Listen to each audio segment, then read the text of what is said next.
మరి యొక్క పునరుద్ధాన దినాన్ని మాకు అనుగ్రహించి ఉదయకాలమే నీ విలువైన మాటలతో మా హృదయాన్ని సరిదిద్దుకోవటానికి, మా హృదయంలో నీ మాటలు స్థాపించడానికి సిద్ధపడుచుండగా మీ కృపను నాకు తోడుగా ఉంచండి. నీ ఘనమైన మాటల వెనుక ఉన్న మాధుర్యాన్ని ఆస్వాదించగలిగిన శక్తి నాకు అనుగ్రహించండి. దానికి నా కృప చాలదు గనుక మీ కుమారుని యొక్క శక్తిని నాకు అనుగ్రహించమని క్రీస్తు పేరిటి ప్రార్థన అడుగుచున్నాను కన్న తండ్రి, ఆమెన్.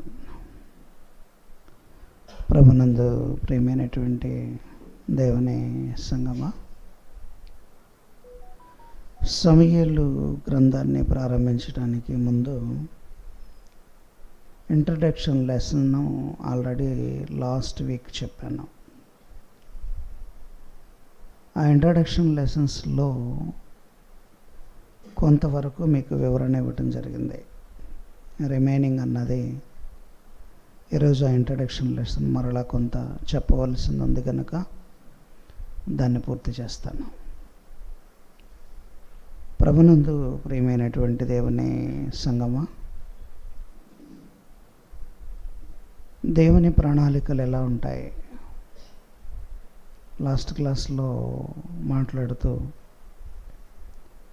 పిల్లలు ఇంకా పుట్టి మేలైనను కీడైనను చేయకముందే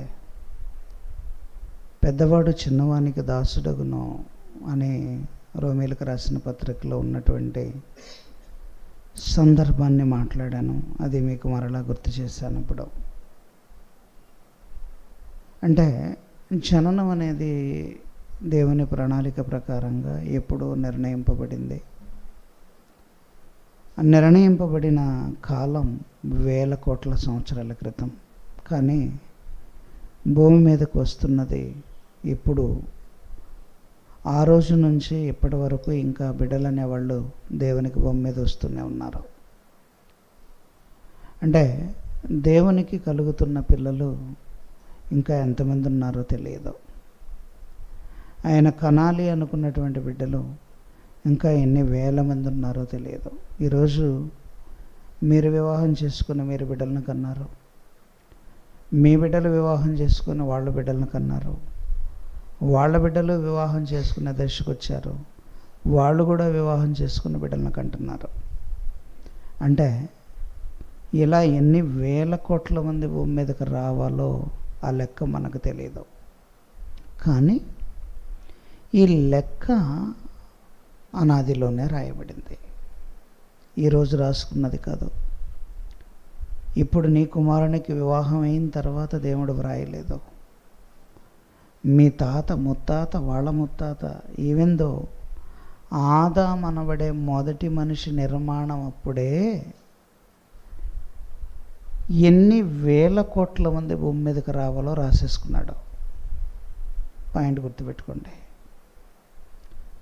ఆదాము అనే మొదటి మనిషి నిర్మాణం అప్పుడే ఎన్ని వేల కోట్ల మంది భూమి మీదకి రావాలో ఆల్రెడీ వ్రాసుకున్నాడు. ఎలా అండి అని అంటారేమో. ఎఫెసీయులకు రాసిన మొదటి పత్రిక 1వ అధ్యాయము 4-6 వచనాలలో చివరి మాట,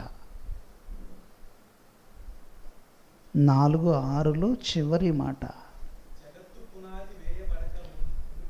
జగత్తు పునాది వేయబడక మునుపే.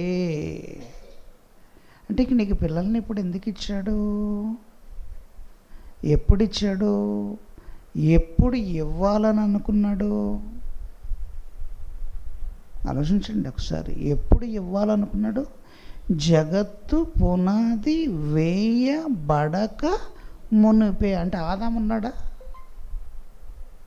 జగత్తు పునాది వేయబడక మునుపంటే ఆదాము ఉన్నాడా? ఆదాము లేడు. అంటే ఆదాము కూడా కలగక ముందే ఎన్ని వేల కోట్ల మంది భూమి మీదకి రావాలో లెక్కుంది.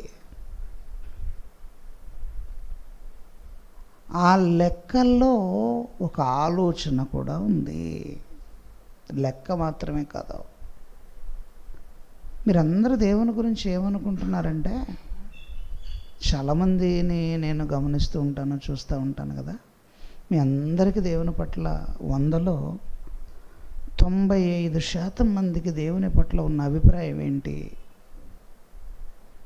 ఒకసారి ఎగ్జిస్ట్ పోల్ లాగా మిమ్మల్ని కనుక మీ దగ్గరకు వచ్చి ఏంటండి దేవుని పట్ల మీ అభిప్రాయం అంటే మీరు ఏం చెప్తారో తెలుసా నాకు? వాళ్ళకేం చెప్తారంటే, టైం ఉంటే ఏదో ఆదివారం వెళ్ళొస్తామండి. టైం ఉంటే వెళ్ళి రావటానికి నిన్ను గర్భంలోనికి ప్రవేశపెట్టాడని ఆయన. నీకు టైం ఉంటే దేవుని పని చేయటానికి నిన్ను అనాది సంకల్పంలో నిర్ణయించుకున్నాడా? ఒక్కసారి నీ టైం కట్ చేస్తే బాగుంటుందేమో. టైం ఉండేదేంటి? టైం ఉండేదేంటి? 95% మంది ఇలా ఉన్నారు. కుదిరితే వస్తా, కుదిరితే చేస్తా, వీలైతే వస్తా. సినిమా డైలాగులు అనుకున్నారు ఇవన్నీ?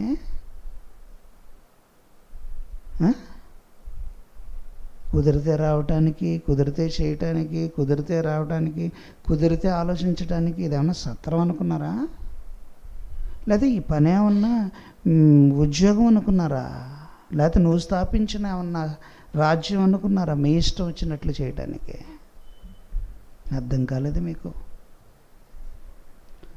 ఆయన ఎవరో అర్థం కాలేదు, ఆయన మనసు ఏంటో అర్థం కాలేదు, ఆయన ఆలోచన ఏంటో అర్థం కాలేదు, ఆయన ఎందుకు కలిగించుకున్నాడో అర్థం కాలేదు, ఆయన ఎప్పుడు కన్నాలని అనుకున్నాడో అర్థం కాలేదు, ఎన్ని రోజులు ఎదురు చూశాడో కూడా మీకు అర్థం కాలేదు. మీకు అర్థం కాలేదండి. అదే నేను ఒకసారి జ్ఞాపకార్థ కూడికలో ఒకసారి మాట్లాడుతూ ఒక మాట చెప్పాను. నాకు బాగా గుర్తు, ప్లేస్ గుర్తే, ఏ ప్లేస్లో చెప్పానో బాగా గుర్తుంది, ఎన్ని సంవత్సరాలు అయిందో కూడా బాగా గుర్తుంది. సుమారుగా 10-15 ఏళ్ల క్రితం మాట్లాడిన ప్రదేశం పాత గుంటూరు.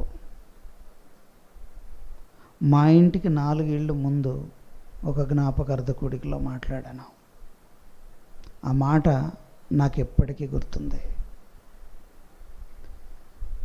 ఉదాహరణ చెప్తాను ఇప్పుడు. మన పిల్లల పట్ల మనకంటూ ఒక ఎదురు చూపు ఉంటుంది.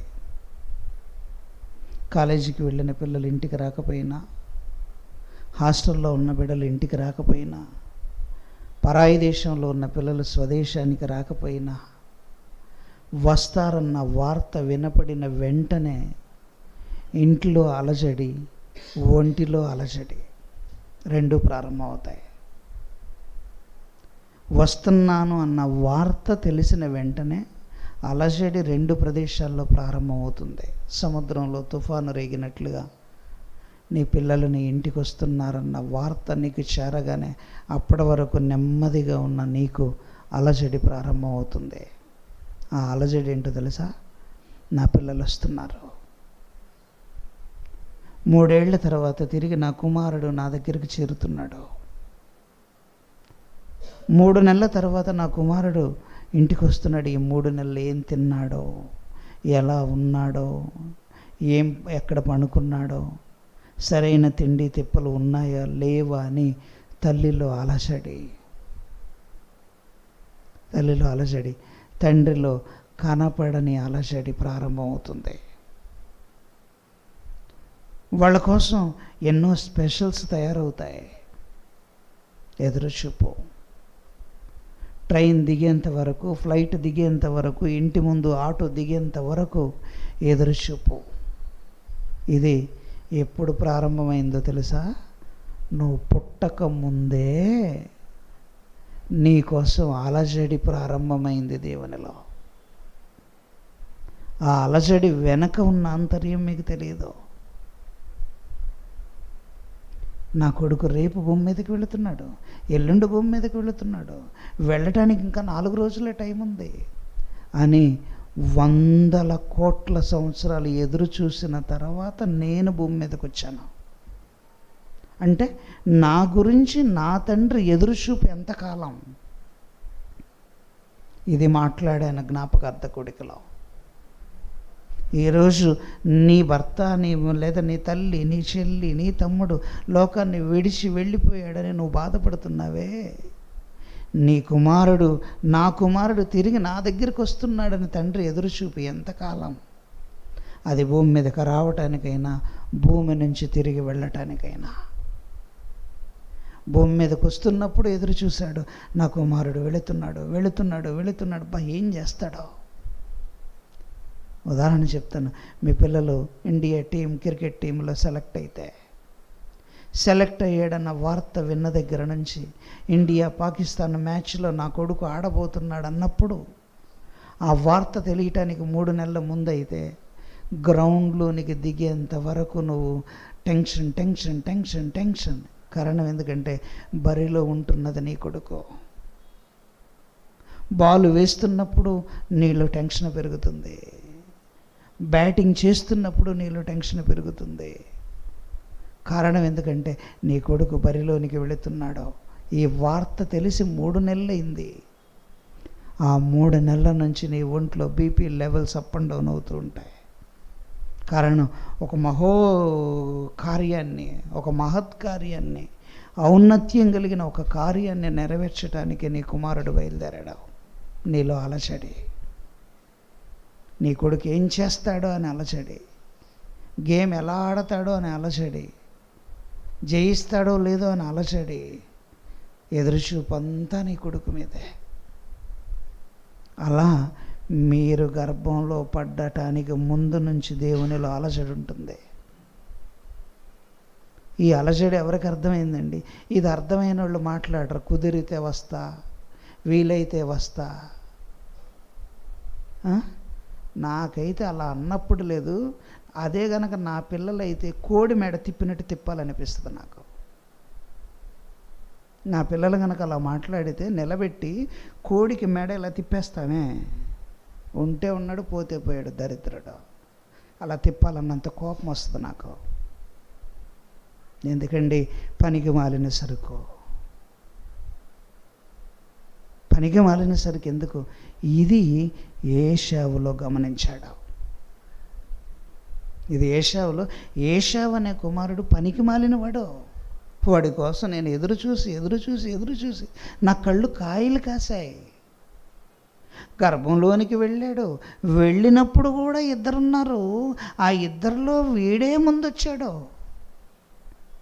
ఆ పెనుగులాటలో వీడినే పంపాను, కానీ వీడు నిలబెట్టుకోలేదు. వీడు భ్రష్టుడు, వీడు దౌర్భాగ్యుడు, వీడు పనికి మాలినవాడు, వీడు బాధ్యత లేనివాడు, వీడు నిలకల లేనివాడు. ఎన్ని మాటలండి, ఎన్ని తిట్లండి, ఎన్ని తిట్లు, ఎంత వేదన. ఇలాంటి వాడి కోసమా నేను కళ్ళు కాయలు కాసేలాగా అనాది కాలం అంట. ఎప్పుడు? జగత్తు పునాది వేయబడక మునుపే. అవునా? మరి మీలో ఎంతమంది ఉన్నారండి ఇలాంటి వాళ్ళు? నాకు చెప్పండి. ఇలాంటి వాళ్ళు ఎంతమంది ఉన్నారు? నాకు భలే వేదన అవుతుందండి. కారణం ఎందుకంటే ఎవరు బాధ్యతగా ఉండరు, ఎవరు ముందు రారు, ఎవరు పని చేయరు, ఎవరు ఏం చేయరు. ఆదివారం వస్తారు, మళ్ళీ ఆదివారం కనపడతారు. ఏం చేస్తారండి వారం అంతా? ఏం చేస్తారు? ఈ పనికి మాలిన లోకంలో, ఈ పనికి మాలిన బాధ్యతలతో, ఈ పనికి మాలిన వాటిల్లో మునిగిపోయి ప్రాణమా, తినుము, త్రాగుము, సుఖించుము, పొండి నరకానికి అందరా. ఇలాంటి వాళ్ళని భూమి మీద ఉంచే కంటే ఊడ్చేయటం మేలనిపిస్తుంది. దౌర్భాగ్యపు బ్రతుకులు. ఈ జానెడు పొట్ట కోసం ఇంత కష్టపడాలా? రేపటికి స్ట్రోక్ వస్తే ఈరోజు కనపడం, రేపు అనేది వస్తే 3వ రోజు వెళ్ళిపోతాం. 3వ రోజుకు ఉండవండి ఈ భూమి మీద. 3వ రోజుకి మళ్ళీ మరమరాలు, బెల్లం, పప్పు, బెల్లాలు పెట్టేస్తారు. ఎంత వేదన చెందిందండి దేవుని మనస్సు. ఇది నా బాధ కాదు, నా తండ్రి బాధ. నా బాధ కాదు, నా తండ్రి బాధ. ఇది ఒక బాధ అయితే, వచ్చిన తర్వాత ఇదొక బాధ అయితే, వచ్చిన తర్వాత చేసే పనికి మాలిన పనులు చూసి ఇంకెంత వేదన చెందుతున్నాడో ఎప్పుడన్నా ఆలోచించారా బైబిల్లో? ఎప్పుడైనా వచ్చిన దాకా ఒక బాధ, వచ్చిన తర్వాత ఒక బాధ, వచ్చిన తర్వాత ఎంత బాధో. ఆ బాధను ఇక్కడ ఒక్కసారి బయట పెట్టాడండి, ఇక్కడ ఒకసారి బయట పెట్టాడు. అదే లాస్ట్ క్లాస్లో ఇంట్రడక్షన్తో ఆపాను. ఒక తండ్రికి 2 పిల్లలు ఉన్నారు కదా, యోసేపుకి 2 పిల్లలు ఉన్నారు కదా, ఆ 2 మనష్షే, ఎఫ్రాయిము. ఒక తండ్రిగా ఒక ప్రేమ ఉంటుంది తనలో.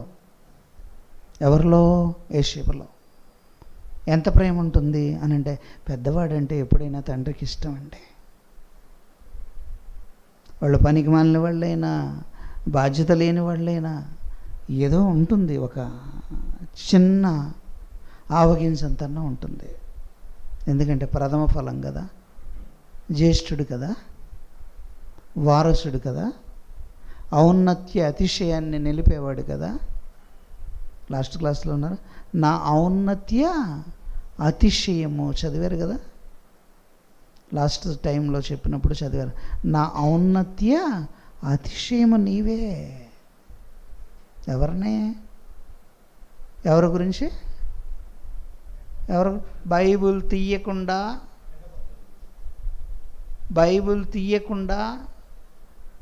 బైబిల్లో చూడకుండా చెప్పాలి. మీరు అప్పుడు సరిగా విన్నట్టు. మీరు ఎంత చక్కగా వింటున్నారో ఇక్కడ అర్థమైపోయింది.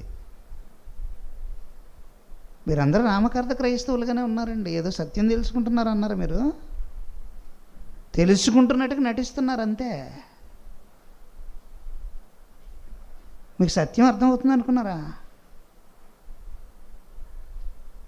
నిన్న ఎవరికి డబ్బులు ఇచ్చారో బాగా గుర్తుంటుంది, మొన్న ఎవరికి డబ్బులు ఇచ్చారో బాగా గుర్తుంటుంది, మొన్న వాళ్ళకి ఎంత డబ్బులు ఇచ్చారో బాగా గుర్తుంటుంది, అటు మొన్న వాళ్ళకి డబ్బులు ఎంత ఇచ్చారో గుర్తుంటుంది, వాళ్ళు ఎంత తిరిగి ఇచ్చారో గుర్తుంటుంది. కానీ మొన్న చెప్పిన వాక్యం ఔన్నత్య అతిశయం ఎవరు అని అంటే ఎవరయ్యా? రూబేను. ఆదికాండం 3వ వచనం 49. ఆదికాండం 49 3వ వచనం. రూబేను, నీవు నా పెద్ద కుమారుడవు, నా శక్తియు నా బలమయు యొక్క ప్రథమ ఫలమును, ఔన్నత్య అతిశయము, నా ఔన్నత్యము. ఔన్నత్యం అంటే హుందాతనం, పేరు, నా ప్రతిష్ట. నా పేరు నిలబెట్టేవాడివి, నా ప్రతిష్ట నిలబెట్టేవాడివి, నా ఔన్నత్యాన్ని కాపాడేవాడివి, నా బలము యొక్క ప్రథమ ఫలానివి, నా త్రాణాతిశయము. వచ్చిన దాకా ఒక పద్ధతి, వచ్చిన తర్వాత పిల్లల గురించి దేవుడు పడుతున్న బాధ అంటే ఇదంతా. పరలోకమందున్న తండ్రి పడుతున్న బాధ, నా పిల్లలు ఏంటి ఇలా అయిపోయారో. ఎప్పుడు నా మనసు అర్థం అవుతుంది వాళ్ళకి? నేను కన్న కలలేవి, నేను కట్టుకున్న మేడలెక్కడా, అవన్నీ పేక మేడలుగా కూలిపోయాయి. నా పిల్లలు నాకు ద్రోహం చేస్తున్నారు. ఇదండి పరలోకపు తండ్రి మన గురించి పడుతున్న వేదన.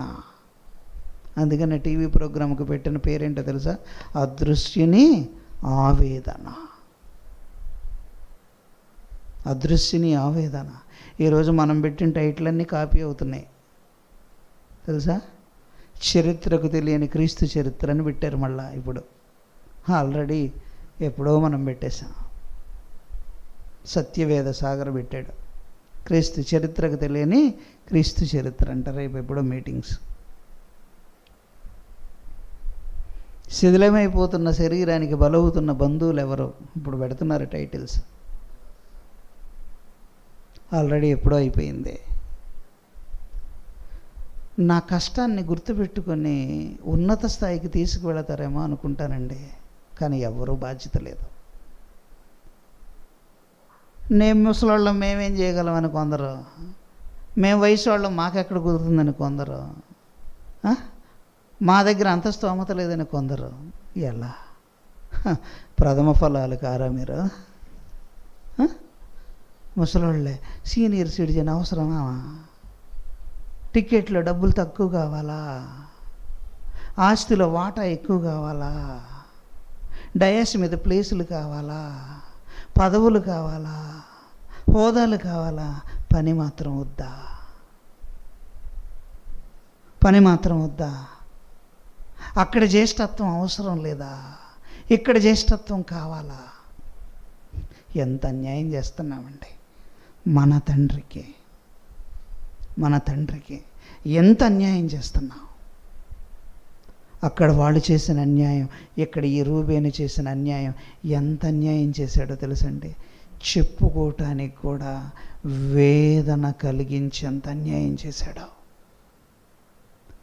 కాలం మనస్సాక్షికం కావచ్చు, కాలం మనస్సాక్షికమే కావచ్చు, కానీ అంత తప్పు అసలు చేయకూడదు, ఆ ఆలోచనే రాకూడదు. ఏం చేశాడండి రూబేను? దాసి కాదు, తన తల్లితో వెళ్ళాడు. తెలుసా? దాసి కాదు, తన తల్లితో.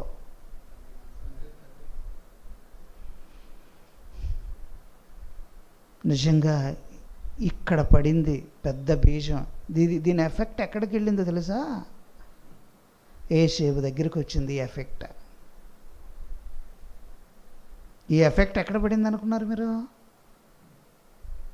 రూబేను చేసిన ఒక చిన్న తప్పుకి రూబేనును తొక్కి ఏసేపును లేపాడు. ఆదికాండం ఒకసారి చూడండి మీరు. ఆదికాండంలో ఏం వ్రాయబడి ఉందో ఒకసారి మీరు జాగ్రత్తగా చూడగలిగితే 30వ అధ్యాయం ఆదికాండం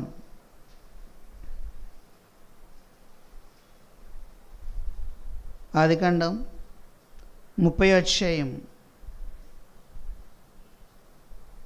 రాహేలు తాను యాకోబుకు పిల్లల కనుకపోవుట చూచి తన అక్క యందు అసూయపడి యాకోబుతో నాకు గర్భఫలమిమ్ము, లేని పక్షమందు నేను చచ్చెదనెను. ఎవరితో వాదన జరిగింది ఇక్కడ? ఎవరి దగ్గర వాదన జరిగింది? ఎవరితో వాదన జరిగింది? రాహేలు తాను యాకోబుకు పిల్లలు కనకపోవుట చూచి. అంటే ఇప్పుడు రాహేలుకు పిల్లలు పుట్టట్లేదండి. అసలు ఇష్టమైన భార్య ఎవరు యాకోబుకి? రాహేలు. వాళ్ళ మామ చీట్ చేసి ఎవరిని తీసుకొచ్చి పెట్టాడు? గుడ్డి అమ్మాయిని తెచ్చిపెట్టాడు. ఆమెకు రేగి చీకటే.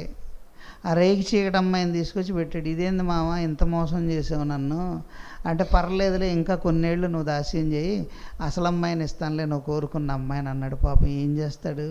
ఇష్టమైన భార్య కోసం మళ్ళీ దాస్యం చేశాడు.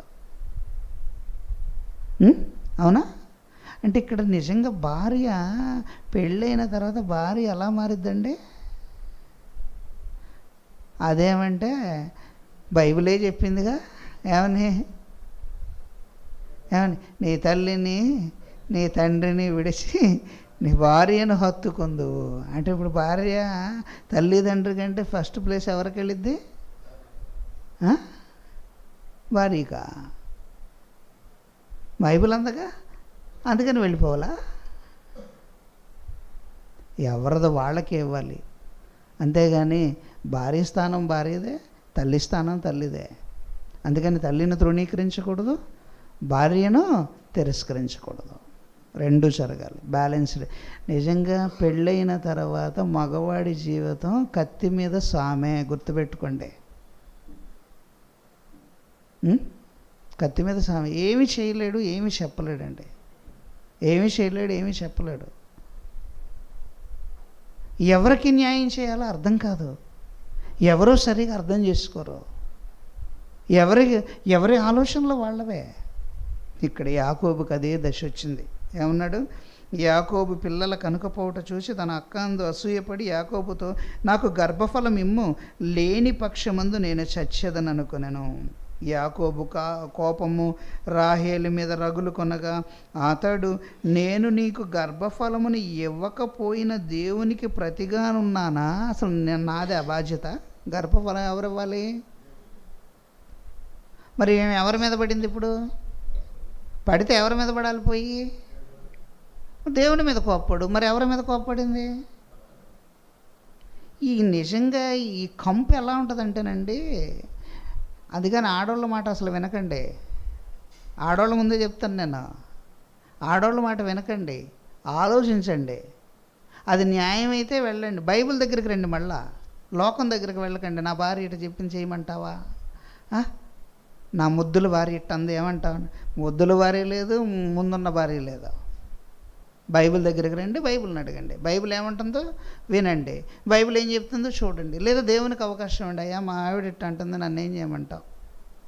నాకు పిల్లలు లేరంట, నా వల్ల పిల్లలు కలగట్లేదంట, ఆ పక్కన ఇంకొక ఆమె ఉంది, ఆమె దగ్గరికి వెళ్ళమంది కదా, వెళ్ళమంటావా వద్దంటావా అడుగు ఒకసారి మీ నాన్ననే.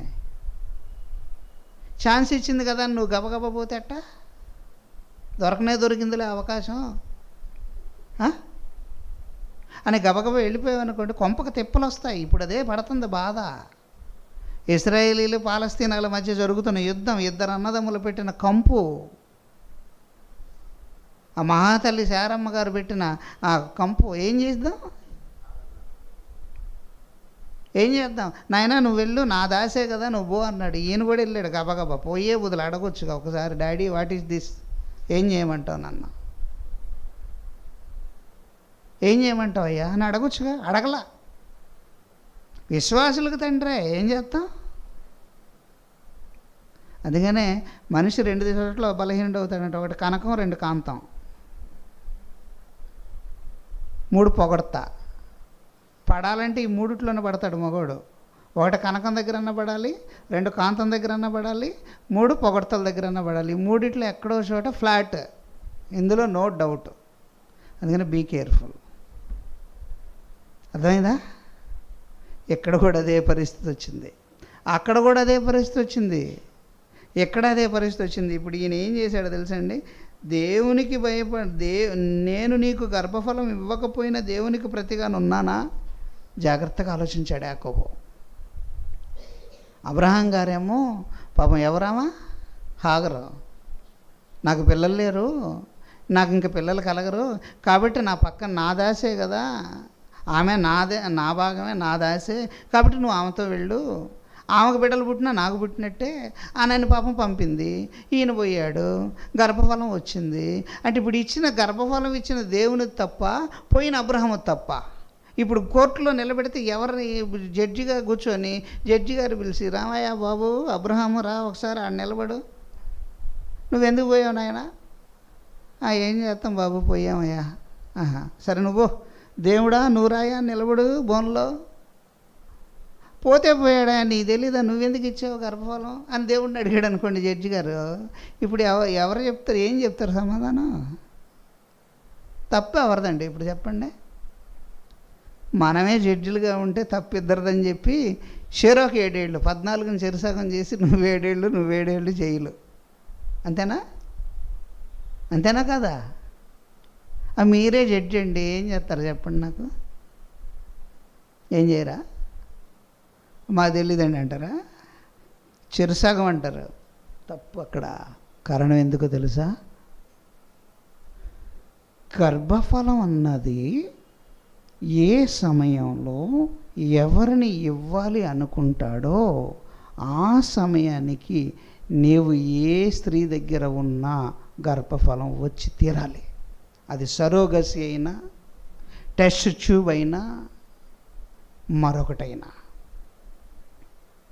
ఒక పురుషుడు ఒక స్త్రీ దగ్గరికి వెళ్ళినప్పుడు ఆ స్త్రీ దగ్గరికి వెళ్ళేసరికి దేవుడు నిర్ణయించిన కణం, నియమింపబడిన దినములలో ఒకటైనను కాక మునిపోయిన దినములన్నీయు నీ గ్రంథములో లిఖితములాయను అని చెప్పబడినటువంటి ఆ కణం బయలుదేరి ప్రయాణం చేస్తుంటే అది టెస్ట్ ట్యూబ్లోకి వెళ్ళినా గర్భఫలం రావాలి, సరోగసిలోనికి వెళ్ళినా గర్భఫలం రావాలి, ఏమండి మరొక విధమైన గర్భఫలం వచ్చి తీరాలి. ఎందుకంటే దానికి మాత్రమే గర్భఫలం ఇవ్వాలని, ఆ కణానికి మాత్రమే గర్భాన్ని ఇవ్వాలంటే దేహాన్ని ఇవ్వాలని దేవుడు అనుకున్నాడు కనుక ఆ కణ ప్రయాణం ప్రారంభం అవ్వగానే పిండం విడుదలవ్వాలి.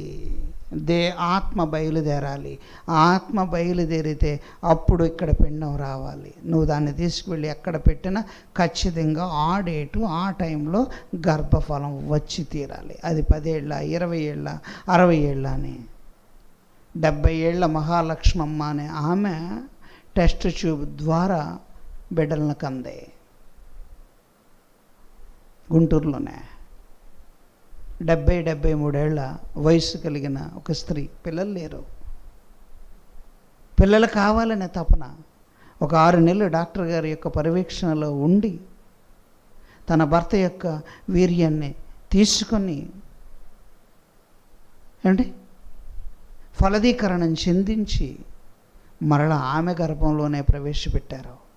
ఆమెకున్న ఇంట్రెస్ట్ను బట్టి, నేను బిడ్డను కనాలి అనే తపన తనలో ఉన్నందువలన ఫలదీకరణం చెందటానికి ఆ గర్భం అంగీకరించట్లేదు కనుక అది ఫలదీకరణం బయట చెందించి తీసుకొచ్చి మరలా గర్భంలోనికి ప్రవేశపెట్టారు. ఇది టెస్ట్ ట్యూబ్. ఆ ప్రొసీజర్కి మాట్లాడే పదం టెస్ట్ ట్యూబ్ బేబీ. సరోగసి అంటే అద్దె గర్భం. భార్య గర్భంలోనికి ప్రవేశపెట్టకుండా భర్త యొక్క వీర్యాన్ని తీసి వేరొక స్త్రీ గర్భంలోనికి ప్రవేశపెడితే అది సరోగసి అవుతుంది. మొన్న మధ్య ఏదో వార్తల్లో విన్నాను, ఒక ఆమె హైదరాబాద్లో ఏదో 9th ఫ్లోర్ నుంచి పడి చనిపోయింది అని. ఆమెను ఎక్కడి నుంచో బెంగాల్ నుంచి ఎక్కడి నుంచో తీసుకొచ్చారంట. దేనికి అంటే సరోగసి నిమిత్తం. ఆ డీల్ సెట్ అవ్వలేదు. సమ్ ప్రాబ్లం ఏదో వాళ్ళిద్దరి మధ్య, మీడియేటర్ మధ్య, తన మధ్య ఏదో ప్రాబ్లం వచ్చింది. తను తప్పించుకోవాలని ప్రయత్నం చేసే ఆ ప్రయత్నంలో 9th ఫ్లోర్ నుంచి కింద పడి చనిపోయింది. ఆలోచించండి దేవుని మనసు ఎలా ఉంటుందో. నిజంగా నాకు బాధ, భయం, కోపం అన్నీ వచ్చే కారణాలు ఇవే. దేవుని కోసం కష్టపడండి చాలండి, ఇంకంతకంటే మనకు అవసరం లేదు. మీ నాన్న మనసు అర్థం చేసుకోండి. ఎంత కష్టపడి ఎంత సంపాదించి ఏం చేస్తారు? ఆరోగ్యం ఇవ్వలేదు, ఏమన్నా చేయగలరా? ఆరోగ్యం ఇవ్వలేదు, తినటానికి నోట్లోనికి చేయి వెళ్ళట్లేదు, ఏం చేయగలరు మీరు? ఎంత సంపాదించి మాత్రం ఏం చేయగలరు? ఏమీ చేయలేం కదా. ఉన్న 4 రోజులు మీ నాన్నను ఆనందపెట్టి వెళ్ళండి చాలు. నాకైతే హ్యాపీ అండి. ఈరోజు నేను వెళ్ళిపోయినా రేపు వెళ్ళిపోయినా నాకు బాధ లేదు. కారణం ఎందుకంటే నాకు ఆనందం ఉంది. కారణం నేను ఎదుటి వ్యక్తి మనిషి మదిని కదిలించాను కూడా. నా మాట ద్వారా కదిలింపబడిన హృదయాలు ఉన్నాయి. గర్వంగా నేను చెప్పుకోగలను. నా తండ్రి, నాకు తెలిసినంత వరకు ప్రయత్నం చేశాను. నా వల్ల ఏదన్నా చిన్న చిన్న పొరపాట్లు ఏదన్నా జరిగితే నన్ను క్షమించయ్యా. నీ మనస్సును అర్థం చేసుకుని బ్రతకడానికి ప్రయత్నం చేస్తున్నాను. నీ మనస్సును 10 మందికి తెలియచేయడానికి ప్రయత్నం చేస్తున్నాను. దానిలో నా ఆస్తిని హారతి కర్పూరంలో ఖర్చు పెడుతున్నాను. అప్పు చేసైనా ఖర్చు పెడతాను. నాకు చాలు నా జీవితానికి. కారణం ఎందుకంటే దేవుని కోసం ఔన్నత్య అతిశయంగా నేను మారాలి. ఇది రూబేన్ ఇక్కడ తప్పు చేశాడు. ఏం తప్పు చేశాడు అని అంటే, తప్పు చేసిన మాట మీరు జాగ్రత్తగా చూడగలిగితే 3వ వచనం, అందుకు ఆమె నా దాసి అయిన బిల్హా ఉన్నది కదా, ఆమెతో పొమ్ము, ఆమె నా కొరకు పిల్లలను కనును, అలాగున ఆమె వల్ల నాకును పిల్లలు కలుగుదురని చెప్పి తన దాసి అయిన బిల్హాను అతనికి భారీగా ఇచ్చాను. యాకోబు ఆమెతో పోగా బిల్హా గర్భవతి అయి యాకోబునకు కుమారుని కనెను. అప్పుడు రాహేలు, దేవుడు నాకు తీర్పు తీర్చాను, ఆయన నా మొరను విని నాకు కుమారుని దయచేసి అనుకొని అతనికి దాను అని పేరు పెట్టాను. రాహేలు దాసి అయిన బిల్హా తిరిగి గర్భవతి అయి యాకోబుకు 2వ కుమారుని కనెను. అప్పుడు రాహేలు, దేవునికి కృప విషయమై నా అక్కతో పోరాడి గెలిచితను అనుకొని అతనికి నఫ్తాలి అని పేరు పెట్టాను. ఆమెకి పిల్లలు కలగలేదు, కానీ తన దగ్గర ఉన్న దాసిని తన భర్త దగ్గరికి పంపింది. వాళ్ళిద్దరికి పిల్లలు పుట్టారు. వాళ్లే దాను, నఫ్తాలి. ఇశ్రాయేలు 12 గోత్రాల్లో వీళ్ళు కూడా ఉన్నారు. లేయా తనకు కానుపు ఉడుకుట చూచి, అంటే కానుపు ఉడకటం అంటే తెలుసు కదా మీకు, మెనోపాజ్ ఆగిపోతుంది. మెనోపాజ్ ఆగిపోయింది అని అంటే కాన్పూడుగుట అని అర్థం. చూచి తన దాసి అయిన జిల్ఫాను తీసుకొని యాకోబునకు ఆమెకు భార్యగా ఇచ్చాను. లేయా దాసి అయిన జిల్ఫా యాకోబుకు కుమారుని కనగా లేయా ఇది అదృష్టమే కదా అనుకొని అతనికి గాదు అని పేరు పెట్టాను. లేయా దాసి అయిన జిల్ఫా యాకోబునకు రెండవ కుమారుని కనగా లేయా నా భాగ్యమునకు కుమార్తెలను నన్ను భాగ్యవతి అందరు కదా అని అతనికి ఆషేరు అని పేరు పెట్టాను. గోధుమల కోతకాలంలో రూబేను వెళ్ళి పొలములో పుత్రదాత్ర వృక్షపు పండును చూచి, ఇప్పుడు కూడా నేను నెట్లో కొట్టానండి ఏంటి ఈ ఫ్రూట్ అని. ఇది ఎలా ఉంది అని అంటే అచ్చం గర్భంలో పిండం ఎలా ఉంటుందో అలా ఉంది ఈ ఫ్రూట్. నెట్లో ఒకసారి కొట్టాను నేను, ఏంటిది చూచి తన తల్లి అయిన లేయాకు తెచ్చాను. అప్పుడు రాహేలు రూబేను వెళ్ళి పొలంలో పుత్రదాత్ర వృక్ష పండు చూసి తన తల్లి అయిన లేయాకు తెచ్చి ఇచ్చాను. అప్పుడు రాహేలు నీ కుమారుని పుత్రదాత్ర వృక్షపు పండుతో కొన్ని నాకు దయచేయమని లేయాతో అనగా, అంటే ఇప్పుడు లేయాతో చెప్పింది. రాహేలుకి పిల్లలు లేరు కదండి. రాహేలు ఏముంది, నాకు కూడా ఆ పళ్ళు కొన్నివ్వు అని అడిగితే ఆమె నా భర్తను తీసుకుంటివే అది చాలదా, ఇప్పుడు నా కుమారుని పుత్రదాత వృక్షపు పండ్లను తీసుకుందువా అని చెప్పాను. అందుకు రాహేలు కాబట్టి నీ కుమారుని పుత్రద్రాక్ష వృక్ష పండ్లు నిమిత్తము అతడు ఈ రాత్రి నీతో శయనించునని చెప్పాను.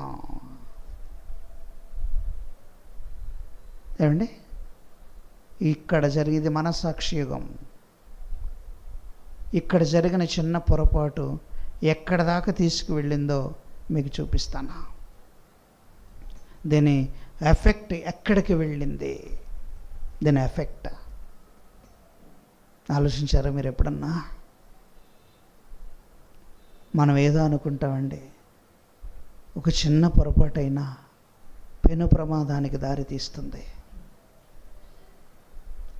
ఇది ఎక్కడి వరకు వెళ్ళిందో ఒక్కసారి దినవృత్తాంతాల మొదటి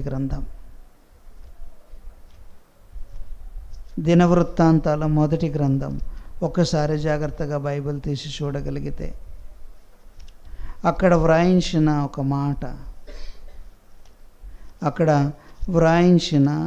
ఒక మాటను జాగ్రత్తగా చూడగలిగితే ఏం వ్రాయించాడో ఒక్కసారి జాగ్రత్తగా చూడండి, ఆలోచించండి జాగ్రత్తగా. 5వ అధ్యాయం దినవృత్తాంతాల మొదటి గ్రంథం 5వ అధ్యాయం. అందరూ బైబిల్ తీయండి, చూడండి, నేను చదువుతాను, జాగ్రత్తగా ఫాలో అవ్వండి. దినవృత్తాంతాల మొదటి గ్రంథం 5వ అధ్యాయం.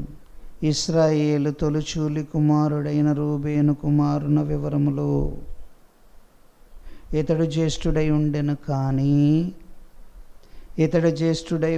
కానీ తన తండ్రి పరువును తను అంటుపరిచినందున అతని జన్మ స్వాతంత్ర్యము ఇశ్రాయేలు కుమారుడైన యోసేపు కుమారులకు ఇయ్యబడెను. ఏమైంది? వెళ్ళిపోయిందా? జ్యేష్ఠత్వం వెళ్ళిపోయిందా? దేవుని కట్టుకున్న పేక మేడల గోడలన్నీ కూలిపోయాయా? రూబేను విషయంలో ఎన్ని అంతస్తులు కట్టాడో, రూబేను విషయంలో ఎన్ని ఆలోచనలు చేశాడో. నా ప్రథమ ఫలము, నా జ్యేష్ఠత్వము, నా ఔన్నత్య అతిశయము, నా త్రాణాతిశయము నీవే. నా త్రాణాతిశయమయ్యా అంటే ఈ దప్పిక ఎప్పుడు వేసిన మంచినీళ్ళు ఎలా తాగుతామో మనసులో గుర్తొచ్చినప్పుడల్లా పెద్ద కొడుకుని తలుచుకుంటూ ఉండేవాడు అనమాట. వీడేనండి నా బంగారం, వీడే నా వెండి, వీడే నా కోట, వీడే నా కొండ మనం అనుకుంటూ ఉంటాం కదా. మా నాన్న లాస్ట్ మినిట్లో ఇంకా 10 రోజుల్లో చనిపోతాడనగా ఏసీ వేసుకున్నా ఎందుకు ఇబ్బంది పడతావు అని అడిగాను నేను. ఏసీ వేసుకో ఉంది కదా, ఏసీ వేసుకో అని అంటే హాస్పిటల్లోనే. అప్పుడు వాళ్ళ మనవడు పక్కనే ఉన్నాడు, భుజం మీద చేసి వీడేరా నా ఏసీ, వీడే నా ఏసీ అని అన్న. నిజంగా నా మనసు చాలా వేదన కలిగిందంటే, పిల్లల పట్ల తండ్రికి ఉండే ప్రేమ కనపడదు ఎప్పుడో. తండ్రి కఠినాత్ముడు, తల్లి చాలా గొప్పదనుకుంటారు. కానీ కనపడినంత లోపల ప్రేమను కనిపెట్టుకుని ఉండేవాడే తండ్రి. కనపడడు, బయటపడడు, మనసులో వేదన చెందుతాడు. పిల్లలు ఆనందంగా ఉంటే నిజంగా ఆయుష్ పోసుకుంటాడు. పిల్లల పేరు నిలబెడుతుంటే ఆయుష్ పోసుకుంటాడు. ఈ రోజుల్లో పిల్లలు ఎలా ఉన్నారో మీ అందరికీ తెలుసు. ఈరోజు పిల్లల పరిస్థితి ఎలా ఉందో మీ అందరికీ తెలుసు. నేను అనిల్కి మ్యాచెస్ చూస్తున్నాను. మ్యాచెస్ చూసేటప్పుడు అనిల్ని అడిగాను, నాన్న ఏంటమ్మా అంటే, నీ ఇష్టం డాడీ. నాకు చాలా ఆనందం వేసింది. నీ ఇష్టం, నువ్వు ఎలా చెప్తే అలా, నువ్వు ఎవరిని చేసుకోమంటే అలా. అయితే మ్యాచెస్ చూస్తున్నాను అని అన్నప్పుడు నా మనసు చాలా ఆనందం వేసింది. నా పిల్లలు నా మాట విన్నారు, నా పరువు నిలబెడుతున్నారు. నాకు అంతకంటే కావలసిందేంటి? ఏ విషయమైనా నీదే, ఏ మాట అయినా నీదే. నువ్వు ఎలా అంటే అలా. నాకు ఆశ్చర్యం వేసింది, ఆనందం వేసింది. నిజంగా దేవుని కోసం బ్రతకాలి అనే తపన నాలో ఉన్నప్పుడు నా పిల్లలు కూడా నా పరువు నిలబెడతారు, నా కోసం బ్రతుకుతారు. నేను దేవుని కోసం బ్రతికినప్పుడు, నేను నా తండ్రి కోసం నేను బ్రతికినప్పుడు నా పిల్లలు నా కోసం బ్రతుకుతున్నారు. ఇంతకంటే కావలసిందంటే ఎన్ని కోట్లు నేను ఇచ్చి ఈ రుణాన్ని నేను తీర్చుకోవాలి? అందుకనే పరలోకపు తండ్రి మనసు చాలా వెన్నండి. అది వెన్న కనబడుతుంది తెల్లగా, కానీ చెయ్యి వేస్తే వేడి తగిలితే కరిగిపోతుంది. నువ్వు అనుకున్న ప్రదేశానికి జారిపోతుంది. నువ్వు అనుకున్నట్లుగా ఉంటుంది. నీకు నెమ్మదినిస్తుంది. ఇది అర్థం కావట్లేదండి సమాజానికి. అక్కడ రూబేను తప్పు చేశాడు, దాన్ని యోసేపు ఎంత చక్కగా పెట్టుకున్నాడో. దినవృత్తాంతాల 1వ గ్రంథం మరలా చూడండి. ఇశ్రాయేలు తొలిసూలి కుమారుడైన రూబేనును కని, రూబేను కుమారుల వివరాలు. ఇతడు జ్యేష్ఠుడై ఉండెను, కానీ తన తండ్రి పరువును తాను అంటుపరిచినందున అతని జన్మ స్వాతంత్ర్యము ఇశ్రాయేలు కుమారుడైన యోసేపు కుమారులకు ఇయ్యబడెను. అంటే యోసేపును తీసి మనష్షే, ఎఫ్రాయిమును గోత్రకర్తలుగా మార్చేశాడు. యోసేపును పక్కన పెట్టాడు. నాన్న, నువ్వంటే నాకు ఇష్టం, నీకు 2 ఇవ్వాలి, నీకు 2 ఇవ్వాలి. వాళ్ళందరికీ గోత్రంలో ఒక్కటే రూబేను, ఒకే గోత్రం కనుక వాడికి 1 వంతే వస్తుంది. లేవి ఒక్కడే, 1 వంతే ఇస్తా. అందరికీ ఒక్కొక్కటి ఇస్తాను, కానీ నీకు మాత్రం 2 గోత్రాలు ఇస్తాను. నీ సంపద ఎక్కువే, నీ భూభాగం ఎక్కువే, నీ ఆశీర్వాదం ఎక్కువే, నీకు అన్నీ ఎక్కువే. నీకు ఇచ్చినంత వీళ్ళు ఎవరికి ఇవ్వను. ఎవరికి అర్థమైందండి దేవుని మనస్సు? మీకు అర్థమైందా? మీకు అర్థమైందా? అర్థమైతే మీ జీవితాల్లో మార్పు కనబడాలి. క్రియ ద్వారా మీ ఇష్టాన్ని చూపించాలి. నోటి మాటతో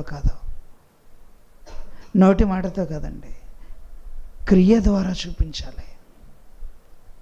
మాట తక్కువగా ఉండాలి, పని ఎక్కువగా ఉండాలి. ఊరక నోటి మాటలు కాదు, ఓకదంపుడు ప్రసంగం కాదు, పని చేసి చూపించాలి. నీ తండ్రి ఇష్టం ఎలా ఉంది అన్నది నీకు అర్థం కావాలి. యెరెమీయా గ్రంథం 31వ అధ్యాయం. మనసు ఎలా ఉంటుందో చూపిస్తానండి మీకు. దేవుని మనసు ఎలా ఉంటుందో, దేవుని ఆలోచన సరళి ఎలా ఉంటుందో నిజంగా అవన్నీ చూస్తే నాకే ఆశ్చర్యం వేస్తుందండి. నిజమా, ఎంత బాగుంటుందా, ఎంత బాగుంటుందా. అందుకనే సమయం నాకు ఎక్కువ దొరికితే ఇంకా దేవుని కోసం ఇంకా చదవాలి బైబిల్ నన్ను అనిపిస్తూ ఉంటుంది. 31వ అధ్యాయం యెరెమీయా గ్రంథం 31వ అధ్యాయం 19వ వచనం నుండి చూద్దాం. చదివిన వాళ్ళు కాకుండా చదవని వాళ్ళు, కొత్త వాళ్ళు ఎవరైనా చదవచ్చు. యెరెమీయా గ్రంథం 31వ అధ్యాయం 19. నేను తిరిగిన తర్వాత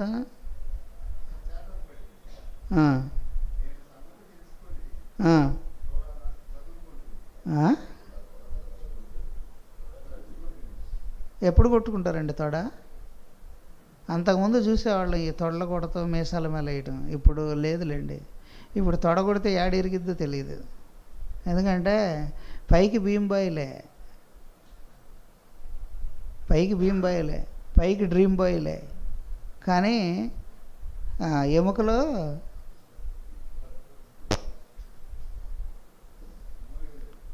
యాక్షన్ ఎక్కువ, వ్యవహారం తక్కువ. ఆకారం బీకరం, లోపల ప్రాకారం చెదలబడుతుంది. ఎడగొడతాడు, తొడగొడితే ఇరిగిద్ది తొడ. ఇక్కడ కొట్టాడంట, మీసం మెలేసి తొడగొట్టాడంట. ఎందుకు కొట్టాడో కింద చదవండి. నా బాల్యకాలమందు కలిగిన నిందను భరించుచు నేను అవమానమునంద సిగ్గుపడితిని. ఎఫ్రాయిము నాకు ఇష్టమైన కుమారుడా, నా ముద్దు బిడ్డ. నేను అతని గురించి మాట్లాడున్నప్పుడల్లా అతని జ్ఞాపకము నన్ను విడువకున్నది. ఏంటండి ఈయన మనసు? ఎఫ్రాయిముని గురించి మాట్లాడేటప్పుడల్లా అంట తొడగొట్టుకునే దశకి వెళ్ళిపోతున్నాడంట. అసలు నాకు ఆ జ్ఞాపకం వస్తే చాలా అసలు ఎలా ఉంది, మా పెద్దోడండి అంటారు గొప్పగా. మీ ఇంట్లో ఎవరన్నా బాధ్యతలు తీసుకున్న పెద్దోళ్ళు, చిన్నోళ్ళు ఎవరన్నా ఉన్నారనుకోండి, అప్పుడు వాళ్ళ గురించి ఎలా చెప్తారు మీరు? ఎలా చెబుతారు? మా పెద్దోడండి బంగారం అండి, వెండి అండి, జలమశీలరండి అంటారా? అనరా? మా చిన్నోడండి, అబ్బో అసలు నిజంగా వాడంటే వాడేనండి, వాడంటే అబ్బో ఎంత ప్రేమో. ఎందుకు నీ మాట వింటున్నాడు, నీ ఇష్ట ప్రకారంగా నడుస్తున్నాడు, మంచి ఉద్యోగాన్ని సంపాదించాడు, బాధ్యతలు తీసుకుంటున్నాడు, అన్నీ చూస్తున్నాడు కాబట్టి పెద్దోడు అంటే నీకు ఇష్టం. లేకపోతే చిన్నోడు ఆ పని చేస్తున్నాడు అందుకని నీకు ఇష్టం. మరి దేవునికి కూడా ఎఫ్రాయిం అంటే ఇష్టం అంట. ఎంత ఇష్టం? మేసం మెలేసి తొడగొట్టే అంత ఇష్టం. ఇప్పుడు ఎఫ్రాయిం గుర్తుకు రాగానే దేవుడు ఏం చేస్తాడు? మీరు మెడ కొడతారు, మనం మెడ కొడతాం. దేవుని పని ఉందా? ఇప్పుడే వస్తానండి, కొద్దిగా పని ఉంది ఏమిటి. మరి కుర్చీలు ఎవరు తెస్తారు? మీ బాబాయ్ తెస్తాడా? మైకులు ఎవరు కడతారు? మీ బాబాయ్ కడతాడా? మా బాబాయ్ కడతాడా? తప్పించుకుంటాం మనం. దేవుని పని అంటే తప్పించుకుంటాం. అయిపోగానే ఏదో అర్జెంటు పని ఉన్నప్పుడు టకటక వెళ్ళిపోతారండి. ఏం దాచిపెట్టారో మరి అక్కడ. తిన్నగా కూర్చోలేరు, కూర్చున్న వాళ్ళు లేవకుండా కూర్చోలేరు, ఇటు తిరుగుతారు అటు తిరుగుతారు, మధ్యలో ఫోన్ తీసుకెళ్ళి దెబ్బలేస్తాను. ఈసారి మీ ఐఫోన్ అయినా సరే లేచారా సచ్చిందే మీ ఫోను.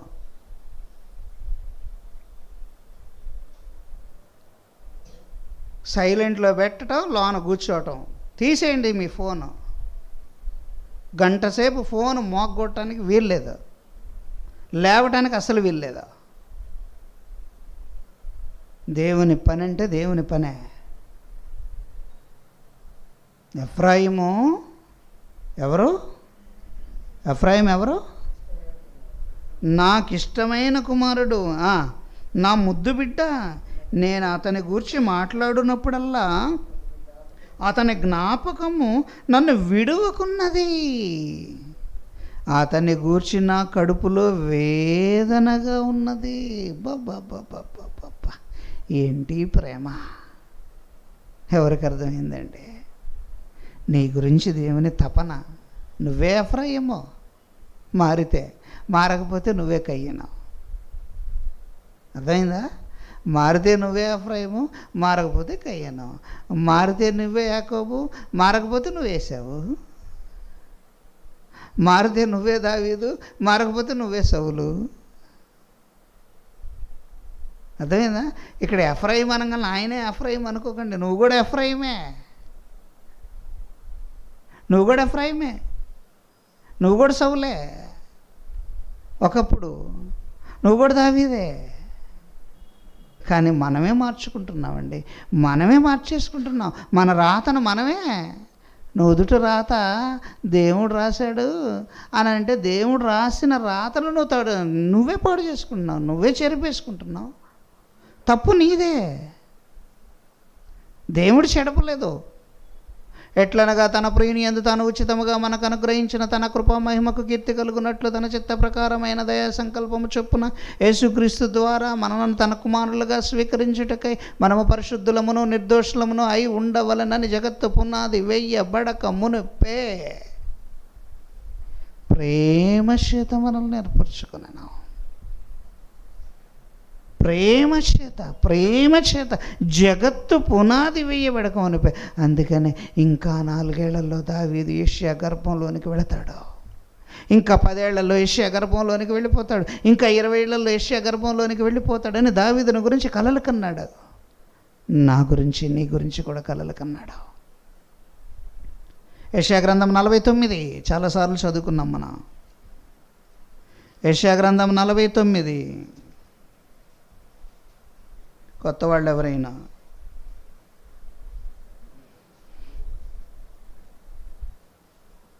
చదువునానే.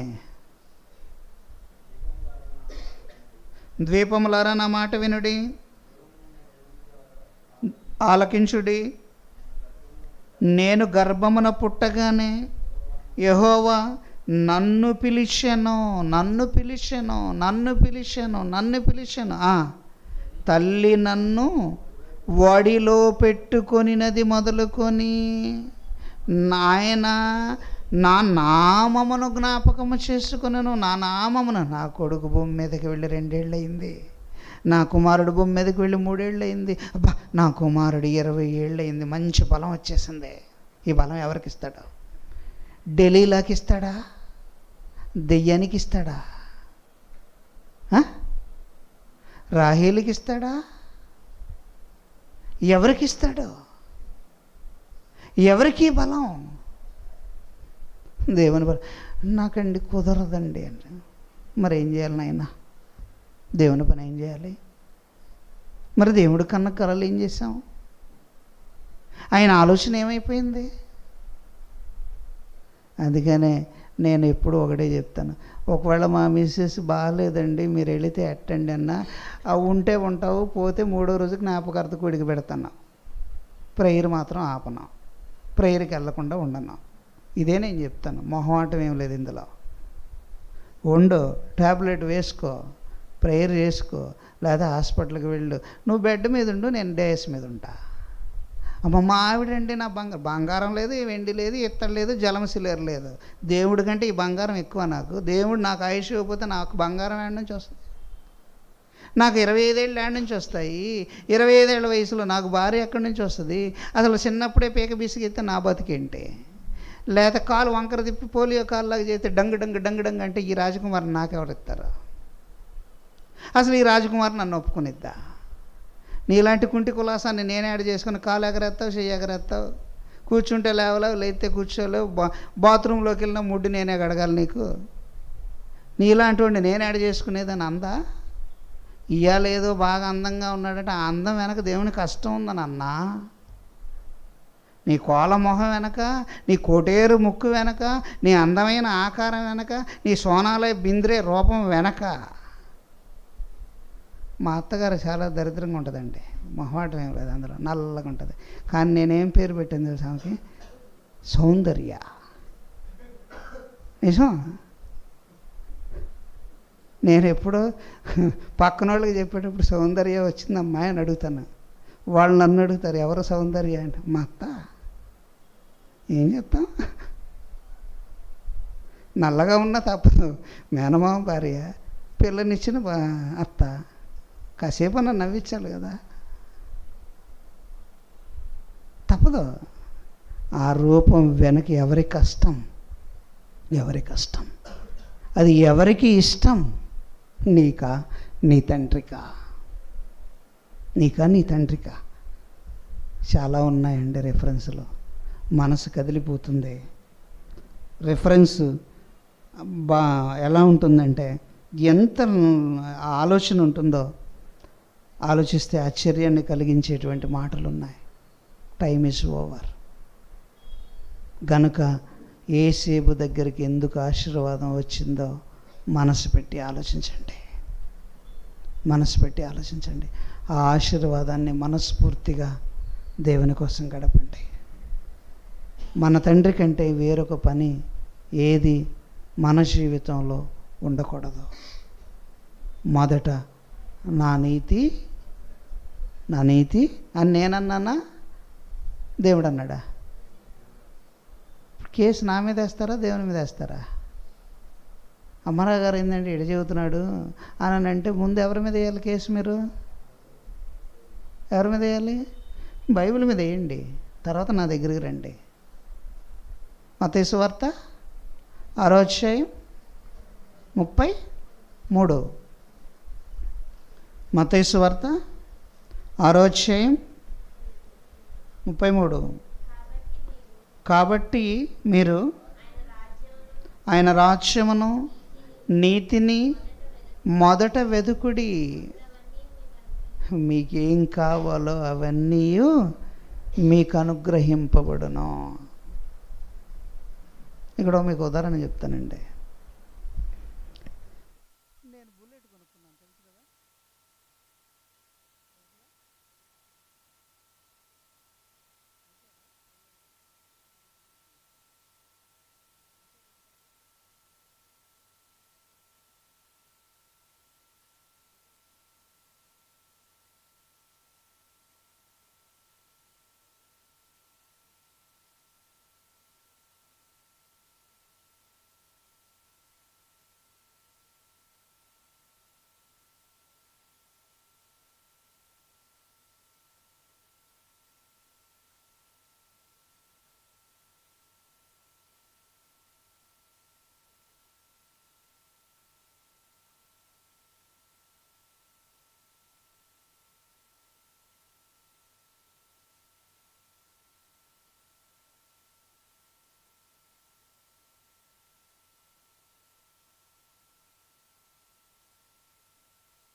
మొదట నా రాజ్యమును నా నీతిని వెదుకుడి, అప్పుడు మీకేమి కావాలనో అవన్నీ మీకు అనుగ్రహింపబడను.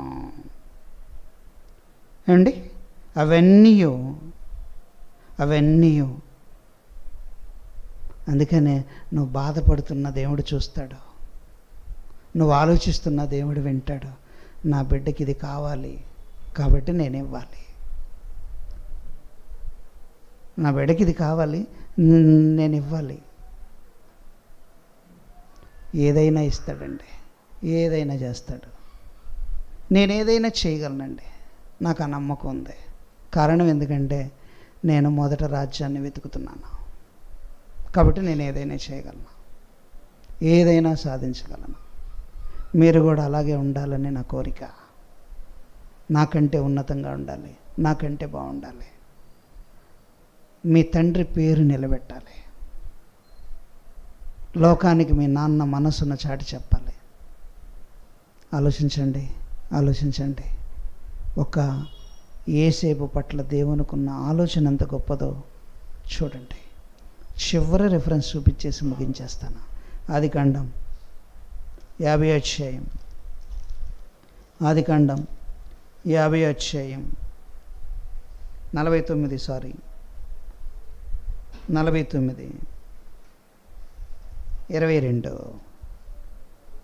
49:22 యేసేపు ఫలించెడి కొమ్మ, ఊట యొద్ద ఫలించెడి కొమ్మ,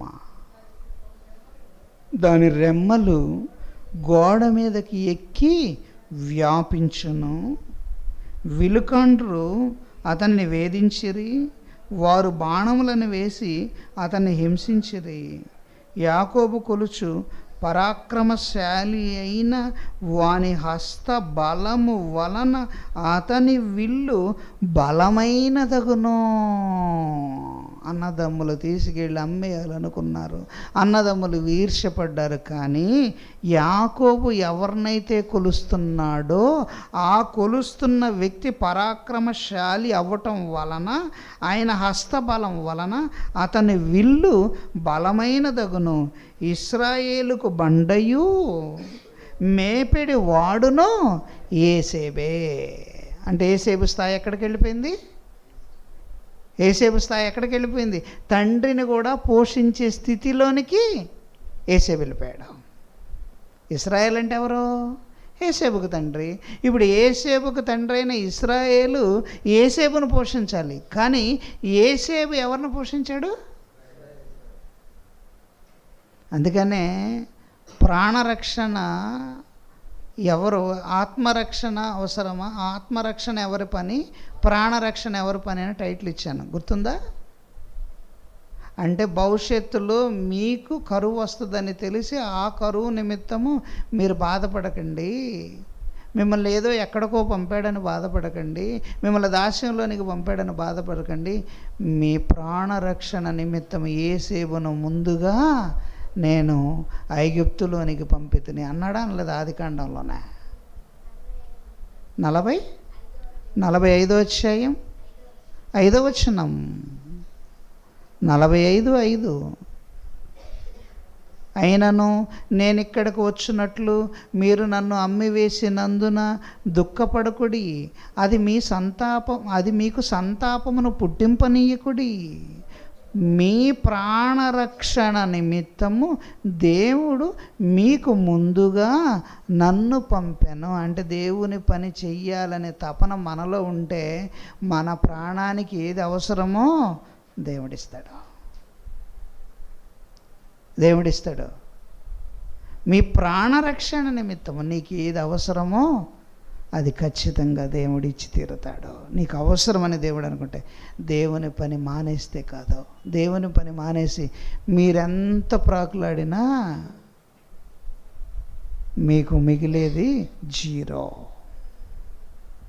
కావాలంటే రాసి పెట్టుకోండి. మీరు ఎంతైనా ప్రాకులాడండి, ఎంతైనా ప్రయాసపడండి, దేవుని పని మానేసి మీరు ఎంత ప్రయాసపడినా మీ జేబుకు చిల్లు ఖచ్చితం.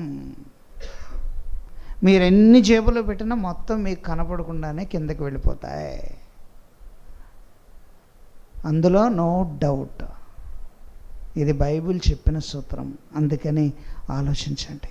ఎంత చక్కగా మీ ప్రాణరక్షణ నిమిత్తం. అంటే కరువు వస్తుంది, ఆ కరువులో నా ఇశ్రాయేలు అన్నం లేనివాడిగా మారిపోతాడో, నా ఇశ్రాయేలు అన్నం లేనివాడిగా మారకుండా ఉండాలి అని అంటే రూబేనులోనూ వాళ్ళల్లోనూ ఇతడి మీద ద్వేషాన్ని పుట్టించాలి.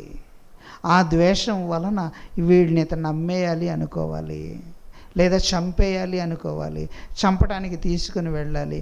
అప్పుడు రూబేను మనసులో వద్దొద్దు, చంపొద్దు, వాడిని గోతులో వేయండి అని అనాలి. లేదా ఆ ఇష్మాయిలీలు ఆ టయానికి రావాలి, ఆ ఇష్మాయిలీకి వీళ్ళు అమ్మబడాలి. అమ్మబడిన తర్వాత వాడు అక్కడికి వెళ్ళాలి, కొన్ని సంవత్సరాలు అక్కడ ఉండాలి, అక్కడ కూడా వాడు బాధపడాలి. ఆ బాధపడిన తర్వాత వాడు గొప్పవాడిగా మారాలి, ఆ రాజ్యానికి అధిపతిగా మారాలి. అప్పుడు కరువు రావాలి, ఆ కరువులో ధాన్యానికి అధిపతిగా యోసేపే ఉండాలి. ఈ యోసేపు ఇశ్రాయేలీలకు ధాన్యాన్ని అమ్మాలి లేదా ఇవ్వాలి అంటే యోసేపు ఇక్కడ అధికారిగా మారాలి. అధికారిగా మారాలి అని అంటే ముందేమవ్వాలి? అమ్మబడాలి. ఎవరికి అర్థమైందండి దేవుని మనస్సు? ఎవరికి అర్థమైంది? మీకు అర్థమైంది? నిజంగా అర్థమైతే క్రియలో చూపించండి, క్రియలో చూపించండి. కష్టపడటానికి ఇష్టపడండి, దేవుని పని కోసం ముందుండండి, మీ దేహాన్ని దేవుని కోసం నలుక్కొట్టుకోండి. రొట్టెలో చెయ్యి వేస్తున్నారు కదా, మీరు ఎంత తప్పు చేస్తున్నారో తెలుసా? రొట్టెలో చెయ్యి వేస్తున్నారు, కామ్గా వెళ్ళిపోతున్నారు. మీరు చేస్తుంది ఎంత పెద్ద తప్పో మీకు తెలియదు. రొట్టెలో చెయ్యి వేస్తున్నారంటే అర్థం ఏంటి? పెళ్ళిలో పాస్టర్ గారు ముందు చేతిలో చెయ్యేసి ఏమంటారు? చేతిలో చెయ్యేసి చెప్పు, ప్రమాణం చెయ్యి అంటాడు. ఏమని? ఇప్పుడు దేవుడు కూడా ఏమంటున్నాడు? ప్రతి ఆదివారం రొట్టె మీద చెయ్యేసి చెప్పు నాయనా అన్నాడు. రొట్టె మీద చెయ్యేసి ఏం చెప్తున్నారు మీరు?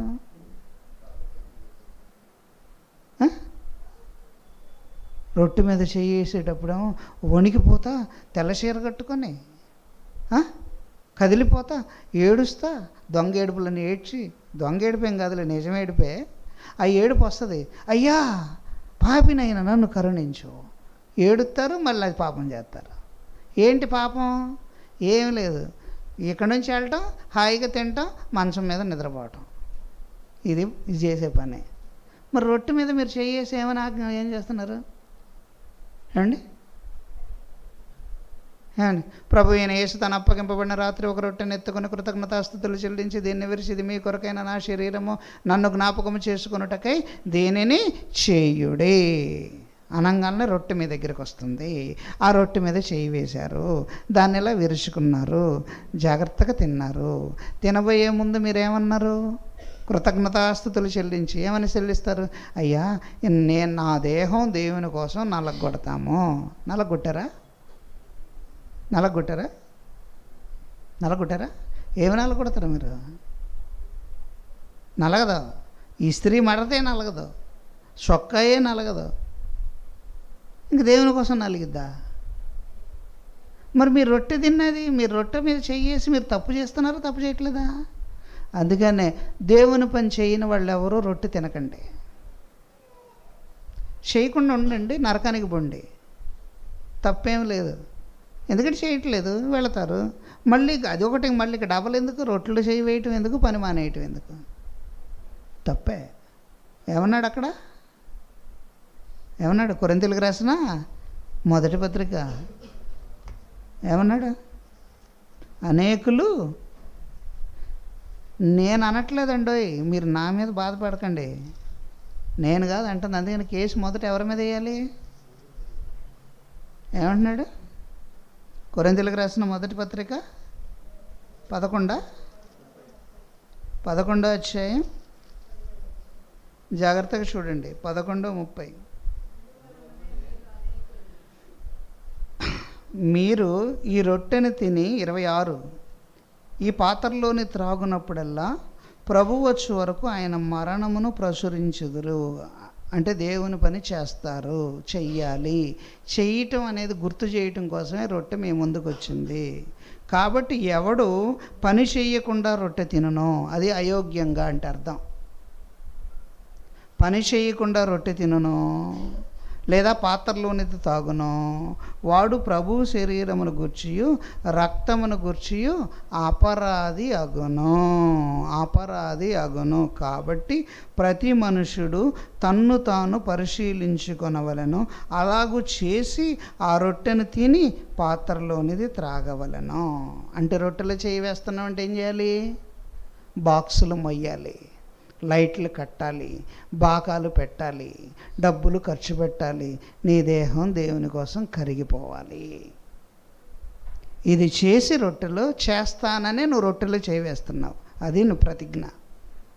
అంతేగాని రొట్టె దగ్గరికి రాగానే మాత్రం స్తుతులు చెల్లించటం, రొట్టె తినేయటం, అయిపోగానే ఈ బల్లలు బయట పెట్టాలంటే ఇప్పుడే వస్తాను సార్, కొద్దిగా పని ఉంది, బంధువులు ఉన్నారు బయట, అర్జెంట్ ఫోను, ఇప్పుడే వస్తాను. నిజమా? మరి రొట్టె ఎందుకు తిన్నారు? రొట్టె మీద చెయ్యి ఎందుకు వేశారు? పెళ్ళిలో ప్రమాణం చేసి మీ ఆవిడ బియ్యంలో బస్తా లేవు అని అంటే, బియ్యం బస్తా లేవా, నేను దానిలే పక్కింటి తెస్తాడులే అందనుకో అంటారా? మాట అంటారా? కుమార్ దగ్గర ఒక మెకానిక్ కుర్రోడు ఉన్నాడు. వాడిని ఎప్పుడు అడిగినా పెళ్ళి ఎప్పుడంటే, పెళ్ళి ఎందుకు సార్ అన్నాడు. పెళ్ళి ఎందుకు సార్ అంటే వేంద్రా, 35 ఏళ్ళు వచ్చి నీ పెళ్ళి చేసుకున్నాంటే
ప్రేమ కలిగిన తండ్రి, మహోన్నతుడైన దేవ,